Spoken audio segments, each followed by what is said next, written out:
నమస్కారం అండి. నేను మీ కుండేటి శివ. తణుకు మాజీ శాసనసభ్యులు కారుమూరి నాగేశ్వరరావు ఈ రాష్ట్ర ప్రజలందరికీ తెలుసు. ఈడీ కేసుల్లో ఇతను చేసిన భోగవతం, ఇతను చేసిన అవినీతి అన్నీ కూడా ఈడీ కేసులు ఇరికిపోయారు.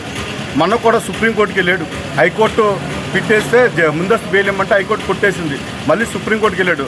సుప్రీంకోర్టులో కూడా బెయిల్ నిరాకరించింది. బెయిల్ అంటే తప్పు చేశాడని సుప్రీంకోర్టు కూడా ఒప్పుకుంది. కాబట్టి ఏదో 100% తప్పు చేయడు. అందుకని ఈరోజు కారుమూరి నాగేశ్వరరావుని తణుకు నియోజకవర్గం అబ్జర్వర్గా తొలగించి అతను అతను కూడా ఇక్కడ వేశారు. అంటే నీకు కారుమూరి నీకు రాజకీయ భవిష్యత్తు సమాధి అయ్యింది. నీకు ఎక్కడా కూడా నీకు రాజకీయం చేసే అవకాశం లేదని చాలా క్లియర్గా అర్థమవుతుంది. అందుకనే తణుకు నియోజకవర్గం ఎంతో సుందరంగా అభివృద్ధి చెందుతుంది. ఇక్కడ విద్వేషాలు రెచ్చగొట్టాలి, ఇక్కడ ప్రజల మధ్య చిచ్చు పెట్టాలని చెప్పి ఈరోజు నువ్వు కువెత్తులతోటి నీ పిఏతోటి ఈరోజు తణుకు నియోజకవర్గం రిజల్ట్ అవుతుందని చెప్పి ఒక ఎస్సీ కాన్సెన్స్ అని చెప్పి అందులో కొండేటి శివ రేసులో ఉన్నాడని చెప్పి ఒక పేక ప్రచారం ఏదైతే నువ్వు సోషల్ మీడియా వేదికగా వాట్సాప్ గ్రూపుల్లో అతి దారుణంగా ఈరోజు నువ్వు చేసిన ఘనత ఈరోజు అందరూ చూశారు. ఎందుకంటే నువ్వు ఈరోజు రాష్ట్రాన్ని ఏదైతే నువ్వు చేసిన అవినీతి ఈరోజు తణుకు నియోజకవర్గంలో ఎందరో మహానుభావులు తణుకులో ఎమ్మెల్యేగా కొనసాగారు. కానీ ఎవరు కూడా ఎప్పుడు కూడా అలాంటి కేసులు ఇరుక్కోలేదు నీలాగా. కానీ నువ్వు తణుకు నియోజకవర్గాన్ని ఈరోజు దేశవ్యాప్తంగా ప్రతి ఒక్కరు చూసేలాగా తణుకులో ఎలాంటి అవినీతి చక్రవర్తి ఉన్నాడా అనిపించేలాగా ఈరోజు ప్రపంచమే చూస్తుంది నీ గురించి. మరి అలాంటి నువ్వు మరి ఇక్కడ ఏదో విద్వేషాలు రెచ్చగొట్టడానికి కానీ ఈరోజు మా కులాల మధ్య చిచ్చు పెడుతున్నాం.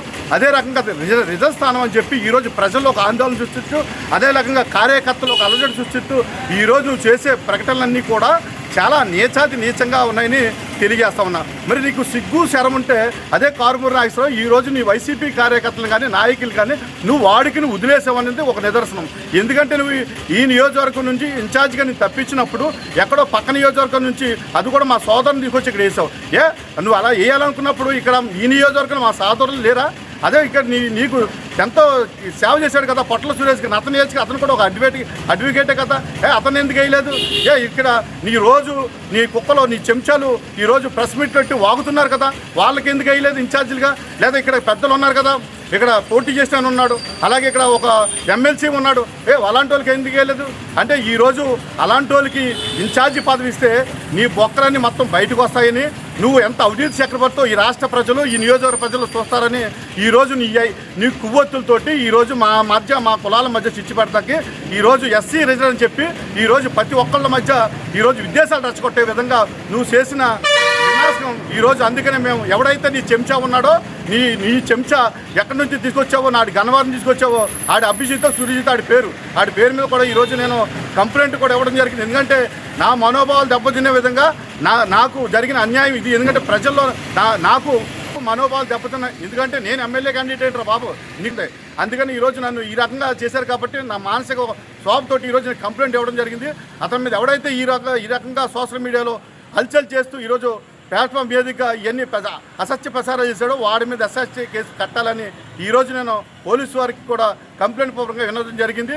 ఇదే రకంగా కారుమూరికి నేను ఒకటి చెప్తాను, పలుకుతున్నా. ఇప్పుడు నీకు మంచి కోరిక చెప్తున్నా, అయ్యా ఇక్కడ నీ కళ్ళు తెరువు, నువ్వు కళ్ళు తెరిచి నీ కేసులు వాడేదో చెప్తాడు. మళ్ళీ నిన్న కాక మన ప్రెస్ మీట్ పెట్టారు, వాగుతున్నారు మీ వాళ్ళు. నేను జైలు నుంచి అంట ఏంటి నీ నామినేషన్ చేయిస్తారంట.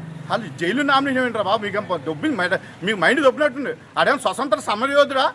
జైలుకి వెళ్ళి త్యాగం చేసి దేశం కోసం జైలు నుంచి మీరు చేయడానికి ఏమడి చేస్తారో? రేపు పొద్దున ప్రజలకు వెళ్ళి ఏం చెప్తారో?